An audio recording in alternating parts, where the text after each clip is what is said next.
I'm back. Hey everybody, it's Basket.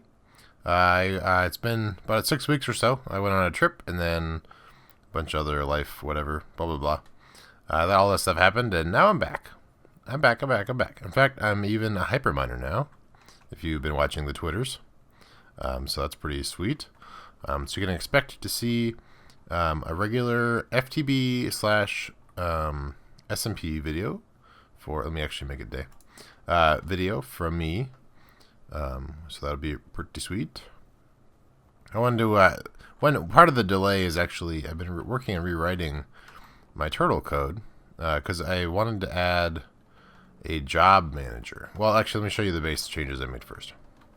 So can't remember exactly what you saw last time. I think there was less marble. I think at least last time. So now I have more of these storage cells. I have they're not all rigged up and ready to go, but they're sort of in place. These ones will eventually be, there's going to be lava through this whole layer here and a glass on top. And so these guys are going to be maintaining that. So I can issue a command and they'll remove the lava later. So right now they're just sort of placeholders. Then I have the two different buses. So items will drop into here. These guys will grab them and then move them and put them in their respective spots. And stuff like that. So all this stuff is broken right now because I'm working on rewriting. Oh, let me show you this. Well, I'll get back to that. Sorry, all these things have been happening. So I have the job manager, which is part of the code that I've been working on. So basically, I want to make it so that a terminal can say, "Give me some items, give me some items, give me some items," and all those 3 requests will go into the job manager. And it'll find out which storage cells have it and what's the most efficient way of doing it. The problem I'm running into is that I'm trying to write the code to work really well the first time, whereas I think I need to work on it in smaller parts. So make it so that it'll get it there, but it'll be slow and maybe inefficient. And then I can work on tweaking the code so that it'll try and optimize it. Like right now, I might just have it so that it'll hold on to them and only do one job at a time. I think is how I'll start doing it. But I have to still do that code because I've been rewriting it. I rewrote. I had BasketNet, which is a modified version of the RedNet stuff, so now I'm making BasketNet 2, which is a slightly different way of handling it, where it has a built-in. It makes a request to somewhere else, then this thing gets the request, goes back and says, "Hey, I got it," so that this one knows it actually received it, because it's possible that this one didn't get it or whatever. So I'm working on that code. So right now, none of my turtle code actually functions. But yeah, I also saw on, I can't remember whose video it was now, somebody's video. They had I'm thinking. It was probably Voodoo Beard. He had it, so he actually had a computer that would interact with Redstone. I was giving out a signal, but you can actually also receive a signal. So one thing I wanted to do here with this is like a top platform. There's going to be a wing that goes out there, and over there as well. And I wanted it so that this opening here is actually not always here. I wanted to make it so that I could hit a button or something. It would cause a redstone signal, which talks to a computer. Let me change this so I don't break it. Talks to a computer, which issues a command to turtles. And so each of these, so like there'd be a turtle, this would be a solid block, and a turtle would grab this block and then replace it with, I'm not sure if I can do the stairs doing this plan, but we'll see. Where it would actually, so this whole thing would be flat.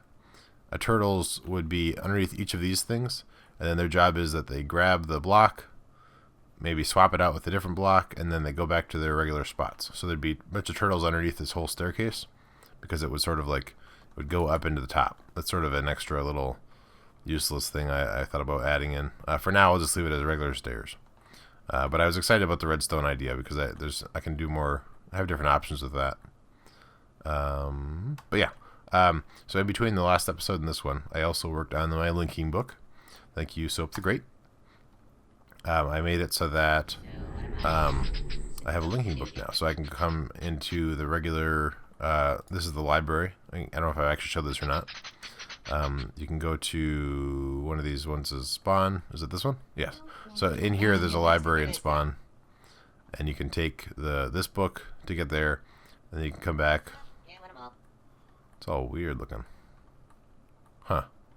I always thought these were like more straight. It's crazy. And then if you want to go to my base, you can come all the way over here. And then right now I have the marble thing. I might change that to a turtle, as what I was actually thinking. But I'm not sure if I can put a turtle on top of this. I guess that's something to think about. But now you can take this, and you can get to my base. And eventually I might move that to be in a different spot, because it might be too close to this, but I have too much other stuff in the way. But yeah, so I've been gathering up resources, been digging out more of those little cubbies over here. And there's a lot of digging, and lots and lots of chests being put in. But yeah, the next step is going to be, and I have chests kind of all over the place. Like if I head down to my base, down here, I have long fall boots in case you're wondering, so I can sort of just jump. I don't take fall damage at all. Up here I have a ender chest that I've been using when I've been quarrying out all this stuff here. So I just have a couple ender chests, and then they kind of go. I need to rewrite some of that code. Because that bow seems really shiny from here. Need to rewrite some of that code because it's not efficient. Where like no, I guess it's just a regular one. Ooh, why are they all spawning there? I have torches there. Well, that's weird. I mean, I realize there's a lighting glitch, but I didn't think that monsters would spawn in a lighting glitch. I also don't know how to hover. I think there's a button for it, but I don't know what it is. So if you know what it is, go ahead and put it down in the comments. Okay, anyway. So I've been gathering a bunch of resources in here. And eventually, once I'm actually ready to do like mass deposits, I'm just going to rig this up to another ender chest that's going to drop it into the, deposit all these items into the whole system. But for now, I'm just sort of gathering up these in an unorganized way. Kind of crazy. But yeah, so my next step is going to be trying to work on the job queue code so that it functions inefficiently, but at least it'll function. And then I can go from there. I think that'll actually be the next episode. This one may be a little shorter. Okay, lots of talking and sort of showing you what's going on. But I want to... I'd rather do that than spending a really long time making an episode, and you guys don't get episodes then. So this is a little talky bit, and I hope you enjoyed watching, and you'll see more of me more often. Thanks for watching.